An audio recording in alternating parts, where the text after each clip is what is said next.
नमस्कार साथियों। हमने अपनी एक वीडियो बनाई थी जिसमें बताया था हमने आपको असिस्टेंट ऑडिट ऑफिसर की वैकेंसी के बारे में कि असिस्टेंट ऑडिट ऑफिसर के लिए कौन कौन एलिजिबल है और क्या क्या आपको एलिजिबिलिटी चाहिए। बट कुछ क्वेश्चन थे जो कि कैंडिडेट ने हमसे पूछे हैं और वो बहुत ज़्यादा वैलिड क्वेश्चंस हैं। उसमें से एक क्वेश्चन है, सर AAO स्टेट कार्डर there is language proficiency mandatory, does that mean for every state there will be a different cut off? For an example, I am from Maharashtra. I have Marathi proficiency. Does that mean my competition is only with candidate from Maharashtra and my cutoff will be decided for Maharashtra only? तो ये question बहुत ज़्यादा एक precise question है, बहुत अच्छा question है और ऐसे ही अच्छे क्वेश्चंस की हमको आवश्यकता रहती है जिससे हम आपका डाउट क्लियर कर सकें। वैसे मैंने कमेंट सेक्शन में आपको इसका आंसर बता दिया था, बट बहुत सारे कैंडिडेट हो गए जिनको ये कन्फ्यूजन और ये प्रॉब्लम लास्ट टाइम पर देखने के लिए मिलेगी। दूसरा सवाल था, sir please share state wise vacancy of AAO state कार्डर। तो सबसे पहले मैं आपको स्टेट कार्डर के लिए बता दूं कि AAO में इस बार 3 टाइप की आपकी वैकेंसी इंट्रोड्यूस हुई है। पहली है आपकी सेंट्रल कार्डर, दूसरी है असिस्टेंट ऑडिट ऑफिसर स्टेट कार्डर और तीसरी है असिस्टेंट अकाउंट ऑफिसर स्टेट कार्डर। इससे पहले 2016 के टाइम पर ये इंट्रोड्यूस हुई थी और एक बहुत फेमस टीचर हैं हमारे अभिनय शर्मा सर, वो इस वाली वैकेंसी से AAO बने थे। तो उसके बाद शायद से एक बार और आई थी ये, और अभी 2-3 साल से नहीं आई थी, अब दोबारा ये वैकेंसी आ गई है। देखिए सेंट्रल कैडर जो है इसमें तो आपके सभी लोग एप्लीकेबल हैं, बट आपका जो स्टेट कार्डर है इसमें आपकी लैंग्वेज प्रोफिशेंसी मांगी गई है। लैंग्वेज प्रोफिशेंसी को अब आप यहाँ पर देखें। लैंग्वेज प्रोफिशेंसी का मतलब ये है कि या तो आपके क्लास 10th में या फिर आपके क्लास 12th में जिस पर्टिकुलर स्टेट के लिए आप अप्लाई करना चाहते हैं उस स्टेट की लैंग्वेज आपको बोलनी आनी चाहिए और लिखनी भी आनी चाहिए, और उसके साथ साथ आपके क्लास 10th में एज आ सब्जेक्ट वो लैंग्वेज होनी चाहिए। क्लास 10th में एज आ सब्जेक्ट वो लैंग्वेज होनी चाहिए, या फिर क्लास 12th में भी हो चलेगा, कोई दिक्कत की बात नहीं है, क्योंकि जो स्टेट बोर्ड वाले होते हैं उनके पास क्लास 12th में भी रहता है। तो ये है आपका इसमें फंडा। अब जो इसमें कैचिंग पॉइंट ये है दोस्तों, इसमें आपका असिस्टेंट अकाउंट ऑफिसर है, उसमें भी जो आपका स्टेट कार्डर है उसमें भी आपकी यही चीज़ मांग रखी है। तो दोनों ही जगह पर आपकी लैंग्वेज प्रोफिशिएंसी मांग रखी है। अब होगा क्या कि मान लीजिए आपका एक कैंडिडेट ए है, उसने महाराष्ट्र के लिए अप्लाई करा है और बहुत सारे और कैंडिडेट हैं, 100 कैंडिडेट और हैं जिन्होंने महाराष्ट्र के लिए अप्लाई करा है। मैं मानता हूं कि 100 के 100 कैंडिडेट ऐसे नहीं होंगे जो कि एग्ज़ाम क्वालिफाई कर देंगे और वो लास्ट तक जब पहुंचेंगे तो उनके पास वैलिड डॉक्यूमेंट्स होते हैं। बहुत सारे कैंडिडेट डॉक्यूमेंटेशन में बाहर हो जाते हैं। मान करके चलते हैं कि 100 कैंडिडेट वहाँ पर पहुँचे, तो उनका जो लैंग्वेज प्रोफिशेंसी है दोस्तों, वो लास्ट टाइम में जब आपका डॉक्यूमेंट वेरिफिकेशन होगा, डॉक्यूमेंट वेरिफिकेशन के टाइम पे आपका ये देखा जाएगा कि आपके पास लैंग्वेज प्रोफिशेंसी है या नहीं है और आप उस चीज़ के लिए सूटेबल हैं या नहीं हैं उस पर्टिकुलर स्टेट के लिए। और उसके साथ साथ आपका लैंग्वेज प्रोफिशेंसी टेस्ट भी कंडक्ट करवाता है डिपार्टमेंट। ये जिसको नहीं पता मैं बता दूं, लैंग्वेज प्रोफिशेंसी टेस्ट कंडक्ट करवाता है डिपार्टमेंट आपका, और उसमें देखा जाता है कि आप बोल या लिख पा रहे हैं या फिर नहीं पा रहे हैं। बट ऑब्वियसली बात है, अगर आपने क्लास 10th में पढ़ा है और आप फाइनल मेरिट लिस्ट तक पहुंच गए हैं, आप डॉक्यूमेंट वेरिफिकेशन तक पहुंच गए हैं, तो आप इतने तो काबिल होंगे कि आप लैंग्वेज प्रोफिशेंसी टेस्ट क्वालिफाई कर देंगे। अधिकतर लोग इसमें फ़ेल नहीं होते, लाखों में से कोई एक होगा जो कि फ़ेल हो जाए, वो भी फिर बाद में दोबारा टेस्ट लेकर के उसको पास कर देते हैं। तो दोस्तों, जब आपकी फाइनल मेरिट लिस्ट लगेगी, जब आपका डॉक्यूमेंट वेरिफिकेशन होगा और जो भी लोग उस पर्टिकुलर स्टेट के लिए एप्लीकेबल होंगे, वो सारे के सारे लोगों की अलग से उस स्टेट की कट ऑफ बनेगी। मतलब आपका जो रियल कंपटीशन है, अगर आप किसी एक पर्टिकुलर स्टेट को टारगेट कर रहे हो, तो आपका उन्हीं लोगों के पास के बीच में कंपटीशन है जिनके पास आपका लैंग्वेज प्रोफिशिएंसी एलिजिबिलिटी होगी। पहली बात तो ये होगी।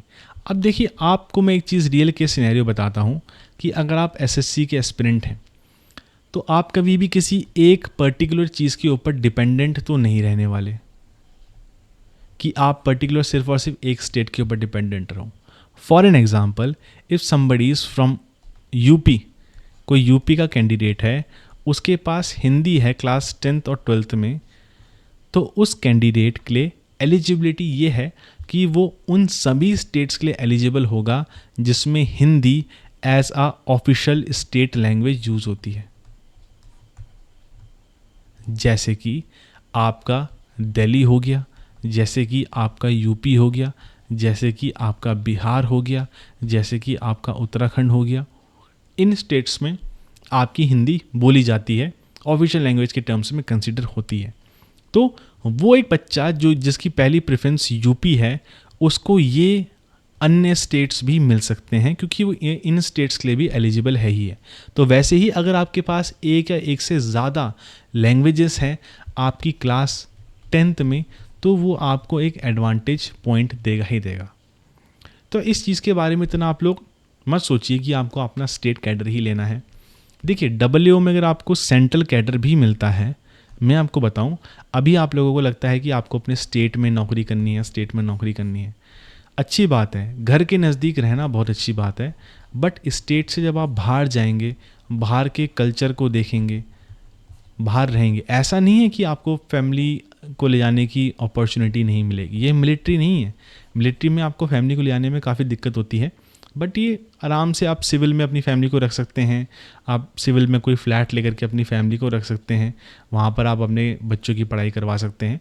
तो अगर आपकी सेंट्रल में भी ऑल ओवर इंडिया पोस्टिंग होती है तो भी इतनी कोई दिक्कत की बात नहीं है।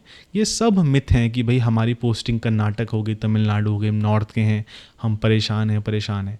जिस व्यक्ति को परेशान रहना है वो अपने स्टेट में भी परेशान रहेगा ही रहेगा। तो इन चीज़ों को मैं आपको अपना पर्सनल एक्सपीरियंस बता रहा हूँ कि जिसको परेशान रहना है वो अपने स्टेट में भी परेशान रहेगा, जिसको खुश रहना है उसको आप नॉर्थ ईस्ट के अरुणाचल प्रदेश में भी आप रख दीजिए, बिल्कुल रिमोट एरिया में रख दीजिए, वो वहाँ पर भी खुश रह लेगा, वहाँ पर भी मैनेज कर लेगा। ज़िंदगी में हर चीज़ हम चाहें हमें वो नहीं मिलती, कई बार अनएक्सपेक्टेड चीज़ें होती हैं, तो उनके साथ आप कोप अप करिए। और स्टेट वाइज तो देखिए WO की वैकेंसी CAG डिपार्टमेंट जो आपका है वो कभी भी पब्लिश नहीं करता, आज तक कभी पब्लिश नहीं करी, चाहे आप कितनी ही RTI लगा लो। और स्टेट में जो आप सोच रहे हो स्टेट कार्डर में हर स्टेट में मुश्किल से आपको 1 वैकेंसी, 5 वैकेंसी, 10 वैकेंसी मैक्सिमम इतनी देखने के लिए मिलेगी। जो बहुत रेयर के सिनेरियो होगा वहाँ पर आपको 5-10 वैकेंसीज देखने के लिए मिलेगी, पर हर स्टेट में बहुत कम वैकेंसी होती हैं। तो इतना ज़्यादा इस चीज़ के ऊपर लोड मत लीजिए, किस्मत होगी जिसको मिल जाएगा, जिसकी किस्मत नहीं होगी उसको नहीं मिल पाएगा। बट अभी आप लोग अपने एग्जामिनेशन के बारे में पूरा का पूरा फोकस कीजिए। तो दोस्तों, मैंने आप लोगों को जो मेन कंसर्न था उस कंसर्न को दूर करने की कोशिश करी है कि आप लोगों का जो डाउट था, कॉमन डाउट था regarding the WO and the language proficiency, so this is what it is all about. दूसरा, कैंडिडेट पूछे थे कि भैया जो हमारा एग्ज़ाम होगा WO का उसमें क्या होगा। देखिए, आप लोग जब प्रीलिम्स एग्जामिनेशन देंगे और अगर आपने फॉर्म भरते टाइम सारी की सारी डिटेल भरी है कि that you are appearing for AO, you are appearing for any other particular post like your statistical investigator grade 2, वहाँ पर आपकी क्या होती है, मैथ्स मांगी होती है ग्रेजुएशन में। जो आपका GSO है उसमें क्लास 12th में आपकी मैथ चल जाती है 60% के साथ। तो वैसे ही जैसे कि आपकी एलिजिबिलिटी अगर होगी WO की तो आप WO के लिए एलिजिबल रहेंगे। आपके प्रीलिम्स में जो आपके जो टॉप के स्टूडेंट्स रहते हैं उनको WO के लिए बुलाया जाता है, वो एलिजिबल होते हैं पेपर 3 के लिए। ये पेपर 2016 के बाद शायद से एक बार और आया था, उसके बाद ये कंडक्ट हुआ था। तो जैसे कि इससे पहले आपका स्टैटिस्टिक्स का पेपर हुआ करता था GSO वालों के लिए, स्टैटिस्टिकल इन्वेस्टिगेटर के लिए, तो ये क्या हुआ करता था, आज आपका मान लीजिए मेंस का पेपर हुआ, उसके नेक्स्ट डे पर आपका स्टैट्स का पेपर हो जाता था। तो वैसे ही आपका पेपर 3 जो कि आपका general studies, finance and economics का पेपर है, ये भी आपका उसी हिसाब से कंडक्ट होगा। या तो मेंस के तुरंत अगले दिन ये हो जाएगा या फिर स्टैट्स के पेपर के नेक्स्ट डे ये आपका हो जाएगा। तो अगर आप GSO के लिए या फिर आप इसके लिए क्वालिफाई कर देते हैं तो ये आपके लिए एक एडवांटेज वाला पॉइंट ही है। लगभग मान करके चलो अगर 100 वैकेंसी भी आती है तो कम से कम आप 100 वैकेंसी के लिए फ़ाइट तो कर पाएंगे, कभी भी कुछ भी आपका बेटर हो सकता है। दूसरी बात ये दोस्तों, अगर आप जीएसओ के लिए क्वालिफाई भी करते हैं, मेरा आपको एक सजेशन रहेगा, चाहे आप जीएसओ के लिए क्वालिफाई करो या फिर एएओ के लिए क्वालिफाई करो, मेरा आपको सजेशन रहेगा कि आपका जो कोर सब्जेक्ट्स हैं, जो आपके कोर सब्जेक्ट हैं, मतलब आपका इंग्लिश, जीएस, आपका रीजनिंग, आपका मैथ, आपका कंप्यूटर और आपका टाइपिंग, जो आपके कोर सब्जेक्ट हैं मेंस के, इन सब्जेक्ट के साथ प्लीज़ कॉम्प्रोमाइज़ मत कीजिएगा। अगर आप ऐसे कैंडिडेट हैं जिसको ऐसा फील होता है कि इस बार उसका सीजीएल 2026 का प्री क्वालिफाई हो जाएगा और उसका स्कोर अच्छा आ रहा है, मतलब अभी डिसेंट स्कोर आ रहा है और वो लास्ट के टाइम तक आते आते 2 महीने के अंदर अपने स्कोर को 160-170 के करीबन खींच देगा, तो मैं आपको सजेस्ट करता हूँ कि आप अभी से ही एओ के लिए थोड़ा बहुत देख करके चलो। और अगर आप जेएसओ के लिए एप्लीकेबल हो तो मैं आपको सजेस्ट करूँगा कि you should put JSO over AO, क्योंकि एओ की वैकेंसी का अभी किसी को कोई आइडिया नहीं है। आपको लोग देखते हुए मिल जाएंगे जो कि कहेंगे कि उन्होंने आरटीआई लगाई है, ये लगाया वो लगाया है। अभी आप किसी भी आरटीआई पर विश्वास मत करो। एओ में आने के लिए आपकी 1001 वैकेंसी भी आ सकती है और आने के लिए आपकी 100 वैकेंसी भी आ सकती है, बट जेएसओ में आपकी कम से कम 350 की करीबन वैकेंसी, 250 की करीबन वैकेंसी रहती है। Choice is all yours, you can see whatever you want. Have a nice day, bye bye. मैंने कोशिश करी आपका क्वेश्चन सॉल्व करने की। अगर आपकी कोई भी क्वेरी होती है आप पूछ सकते हैं कमेंट सेक्शन में। Bye bye.